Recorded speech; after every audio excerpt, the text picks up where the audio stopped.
प्यारी श्रोताओं, सुनो कहानी के तहत आइए आज सुनाते हैं आपको सुप्रसिद्ध कहानी जॉर्ज पंचम की नाक। लेखक हैं कमलेश्वर, वाचन स्वर सेम निलय। तो आइए सुनते हैं ये खूबसूरत कहानी जॉर्ज पंचम की नाक। यह बात उस समय की है जब इंग्लैंड की रानी एलिजाबेथ द्वितीय अपने पति के साथ हिंदुस्तान पधारने वाली थी। अखबारों में उनकी चर्चा हो रही थी। रोज लंदन के अखबारों से खबरें आ रही थी कि शाही दौरे के लिए कैसी कैसी तैयारियां हो रही हैं। रानी एलिजाबेथ का दर्जी परेशान था कि हिंदुस्तान, पाकिस्तान और नेपाल के दौरे पर रानी कब क्या पहनेंगी। उनका सेक्रेटरी और शायद जासूस भी उनके पहले ही इस महाद्वीप का तूफानी दौरा करने वाला था। आखिर कोई मजाक तो था नहीं। जमाना चूंकि नया था, फौज फाटे के साथ निकलने के दिन बीत चुके थे, इसलिए फोटोग्राफरों की फौज तैयार हो रही थी। इंग्लैंड के अखबारों की कतरने हिंदुस्तानी अखबारों में दूसरे दिन चिपकी नजर आती थी कि रानी ने एक ऐसे हल्के नीले रंग का सूट बनवाया है जिसका रेशमी कपड़ा हिंदुस्तान से मंगाया गया है, कि करीब 400 पाउंड खर्चा उस सूट पर आया है। रानी एलिजाबेथ की जन्मपत्री छपी, प्रिंस फिलिप के कारनामे छपे, और तो और उनके नौकरों, बावर्चियों, खानसामों, अंगरक्षकों तक की पूरी जीवनियां देखने में आई। शाही महल में पलने वाले कुत्तों तक की तस्वीरें अखबारों में छप गईं। बड़ी धूम थी, बड़ा शोर शराबा था। शंख इंग्लैंड में बज रहा था, गूंज हिंदुस्तान में आ रही थी। इन खबरों से हिंदुस्तान में सनसनी फैल रही थी। राजधानी में तहलका मचा हुआ था। जो रानी 5,000 रुपए का रेशमी सूट पहनकर पालम के हवाई अड्डे पर उतरेंगी, उसके लिए कुछ तो होना ही चाहिए। कुछ क्या, बहुत कुछ होना चाहिए। जिसके बावर्ची पहले महायुद्ध में जान हथेली पर लेकर लड़ चुके हैं, उसकी शान शौकत के क्या कहने। और वही रानी दिल्ली आ रही है। नई दिल्ली ने अपनी तरफ देखा और बेसाख्ता मुंह से निकल गया, वो आए हमारे घर खुदा की रहमत, कभी हम उनको कभी अपने घर को देखते हैं। और देखते ही देखते नई दिल्ली का काया पलट होने लगा।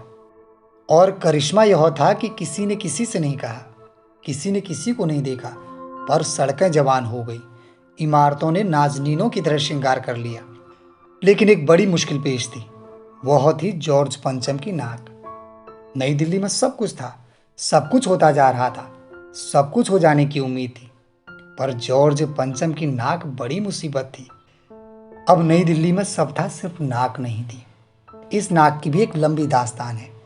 इस नाक के लिए बड़े तहलके मचे थे, किसी वक्त बहुत बड़े आंदोलन हुए थे। इसीलिए जॉर्ज पंचम की नाक के लिए हथियारबंद पहरेदार तैनात कर दिए गए थे। फिर भी एक बड़ा हादसा होकर रह गया।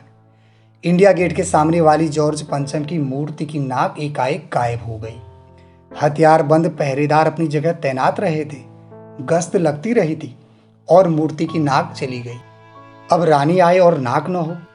एकाएक परेशानी बढ़ी, बड़ी सरगर्मी शुरू हुई। देश के खैर ख्वाहों की एक मीटिंग बुलाई गई और मसला पेश किया गया कि क्या किया जाए। वहां सभी सहमत थे कि अगर यह नाक नहीं है तो हमारी भी नाक नहीं रह जाएगी। उच्च स्तर पर मशवरे हुए, दिमाग खरोचे गए, और यह तय किया गया कि हर हालत में इस नाक का होना बहुत जरूरी है।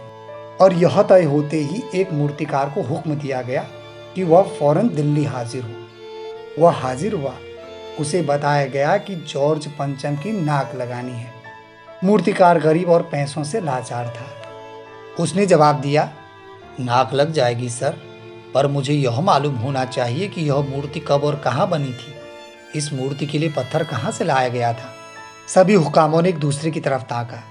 एक की नज़र ने दूसरे से कहा कि यह बताने की जिम्मेदारी तुम्हारी है। खैर, मसला हल हुआ। एक क्लर्क को फोन किया गया और इस बात की पूरी छानबीन करने का काम सौंप दिया गया। पुरातत्व विभाग की फाइलों के पेट चीरे गए, पर कुछ भी पता नहीं चला। क्लर्क ने लौटकर कमेटी के सामने कांपते हुए बयान किया, सर, मेरी खता माफ हो, फाइलें सब कुछ हजम कर चुकी हैं सर। हुकामों के चेहरे पर उदासी के बादल छा गए। मूर्तिकार को फिर बुलाया गया। वह बोला, पत्थर की किस्म का ठीक पता नहीं चला तो परेशान मत होइए सर, मैं हिंदुस्तान के हर पहाड़ पर जाऊंगा और ऐसा ही पत्थर खोज कर लाऊंगा। कमेटी के सदस्यों की जान में जान लौट आई। मूर्तिकार हिंदुस्तान के पहाड़ी प्रदेशों और पत्थरों के खानों के दौरे पर निकल पड़ा। कुछ दिन बाद वह हताश लौटा। उसके चेहरे पर लानत बरस रही थी। उसने सिर लटकाकर खबर दी, हिंदुस्तान का चप्पा चप्पा खोज डाला सर, पर इस किस्म का पत्थर कहीं नहीं मिला। यह पत्थर विदेशी है सर। सभापति ने तैश में आकर कहा, लानत है आपके अकल पर। विदेशों की सारी चीजें हम अपना चुके हैं, दिल, दिमाग, तौर तरीके और रहन सहन। जब हिंदुस्तान में बार डांस मिल सकता है तो पत्थर क्यों नहीं मिल सकता। मूर्तिकार चुप खड़ा था। सहसा उसकी आंखों में चमक आ गई। उसने कहा, एक बात मैं कहना चाहूंगा सर, लेकिन एक शर्त पर। शर्त यह है कि यह बात अखबार वालों तक न पहुंचे। सभापति की आंखों में भी चमक आ गई। चपरासी को हुक्म हुआ और कमरे के सारे दरवाजे बंद कर दिए गए। तब मूर्तिकार ने कहा, देश में अपने नेताओं की भी मूर्तियां लगी हैं सर। अगर इजाजत हो और आप लोग ठीक समझें तो मेरा मतलब है तो जिसकी नाक इस मूर्ति पर ठीक बैठे उसे उतार लाया जाए सर। सबने सबकी तरफ देखा। सबकी आंखों में एक क्षण की बदहवासी के बाद खुशी तैरने लगी। सभापति ने धीमे से कहा, लेकिन बड़ी होशियारी से। और मूर्तिकार फिर देश दौरे पर निकल पड़ा। जॉर्ज पंचम की खोई हुई नाक का नाप उसके पास था। दिल्ली से वह बंबई पहुंचा। दादा भाई नौरोजी, गोखले, तिलक, शिवाजी, कांवर जी, जहांगीर, सबकी नाकें उसने टटोली, नापी और गुजरात की ओर भागा। गांधी जी, सरदार पटेल, विट्ठल भाई पटेल, महादेव देसाई की मूर्तियों को परखा और बंगाल की ओर चला। बंगाल में गुरु रविंद्रनाथ, सुभाष चंद्र बोस, राजा राम मोहन राय आदि को भी देखा, नाप जोख और बिहार की ओर चला। बिहार होता हुआ वह उत्तर प्रदेश की ओर आया।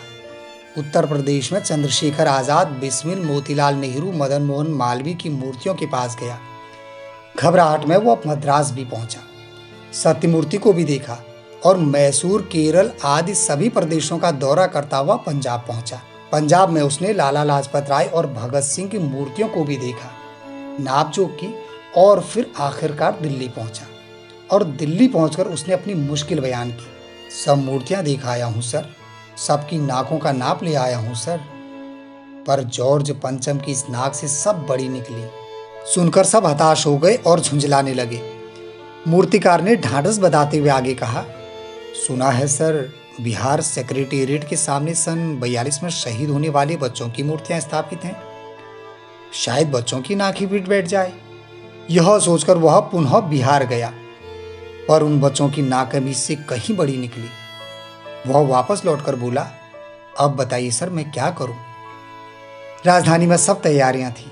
जॉर्ज पंचम की मूर्ति को मलमल कर नहलाया गया था, रोगन लगाया गया था, सब कुछ हो चुका था, पर सिर्फ नाक नहीं थी। बात फिर बड़े हुकामों तक पहुंची। बड़ी खलबली मची। अगर जॉर्ज पंचम की नाक न लग पाई तो फिर रानी का स्वागत करने का मतलब? यह तो अपनी नाक कटाने वाली बात हुई। लेकिन मूर्तिकार पैसों से लाचार था, यानी हार मानने वाला कलाकार नहीं था। एक हैरतअंगेज ख्याल उसके दिमाग में कौंधा और उसने अपनी पहली शर्त दोहराई। जिस कमरे में कमेटी बैठी हुई थी उसके दरवाजे फिर बंद हो गए और मूर्तिकार ने अपनी नई योजना पेश की। बोला, चूंकि सर नाक लगना एकदम जरूरी है, इसलिए मेरी राय है कि 40 करोड़ में से कोई एक जिंदा नाक काटकर लगा दी जाए।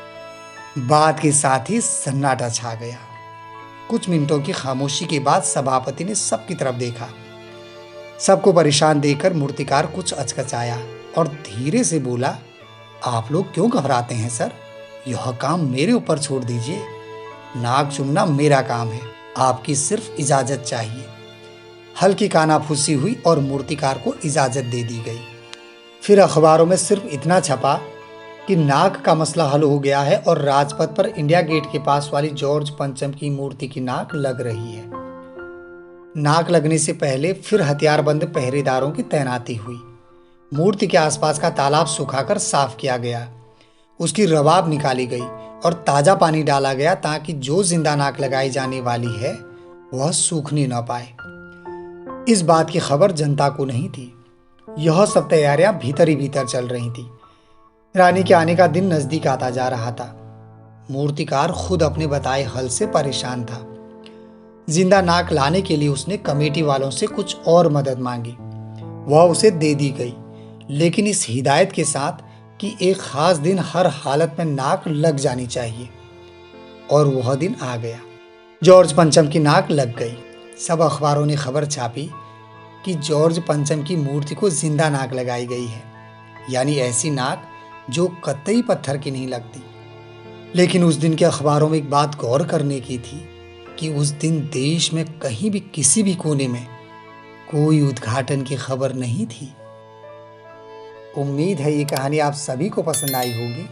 और हाँ, हिंदी साहित्य की अनमोल कहानियों को सुनने के लिए चैनल को सब्सक्राइब करना न भूलिएगा। तो फिर मिलते हैं एक नई कहानी के साथ बहुत जल्द। नमस्कार।